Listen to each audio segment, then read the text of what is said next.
delighted to be here with the borough president, Councilman Jamani Williams and Councilman Ritchie.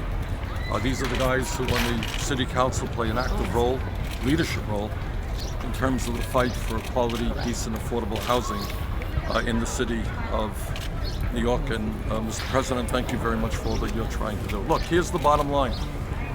This is the wealthiest country in the history of the world.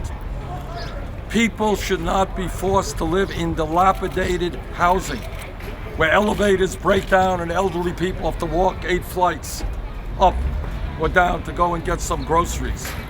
Unemployment for children should not be 50 or 60%, and then we're shocked to find out the kids get involved in crime. Community health centers should not be locked up because municipalities in New York and elsewhere do not have the capability of providing recreation to kids after schools. What this campaign is about is transforming our national priorities, not spending trillions of dollars on wars we should not get into, not spending billions of dollars on tax breaks for the 1%. What this campaign is about is transforming our national priorities, rebuilding our infrastructure. And when we talk about rebuilding our infrastructure, that means rebuilding housing projects like this, not only here in New York, but all over this country. It means giving the children of America quality education in decent, high-tech schools all over this country. So I'm just delighted to be here with these elected representatives and congratulate them for the very, very difficult work that they are undertaking. Sure.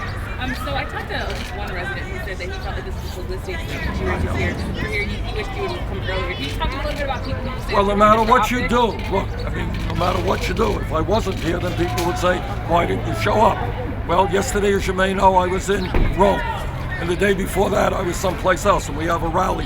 The point is, I can understand the cynicism. Believe me, I can understand the cynicism.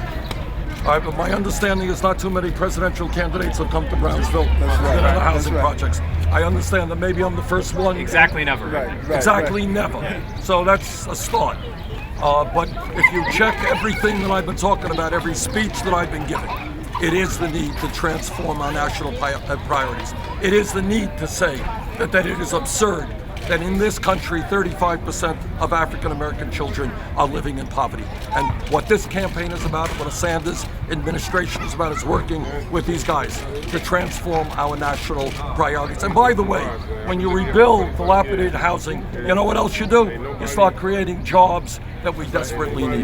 Senator, how exactly as president would you help prioritize communities like these? Well, federal government puts money into this type of housing. You can't abandon that housing. You can't build housing and then say good luck in trying to maintain it.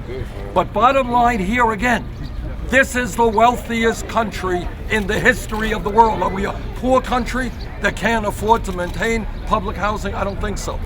And that means transforming our tax system. That means saying to corporate America and the wealthiest people in this country, yeah, you're gonna have to start paying your fair share so these children can have a future in which they can thrive in.